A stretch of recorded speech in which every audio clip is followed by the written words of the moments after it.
اختنا الغالية بتسأل من فضلك بتستخدم نوع بلو بيف اسمه ايه؟ عندك 3 انواع بنشتغل فيهم. اغلى حاجة المستطيلة دي ب130 جنيه والرغيف منها ب20. تمام، دي اعلى حاجة وانضف حاجة، بس خلي بالك يعني اللحوم المصنعة ديت يعني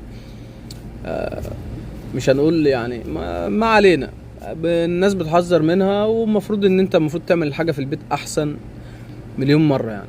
بس المشكلة ان الناس بقت كسلية بطريقة غير طبيعية، فالله المستعان. تمام، عندك بقى البيست بيف ديت 75 جنيه، الرغيف منها ب10 جنيه، كويسة جدا، ناس كتيرة بتجربها. زبون جه قبل كده جربها من عندي، خد رغيف وبعد كده قال لي لا اديني من اللي هي الاصلية، خد منها رغيفين وما جاش تاني.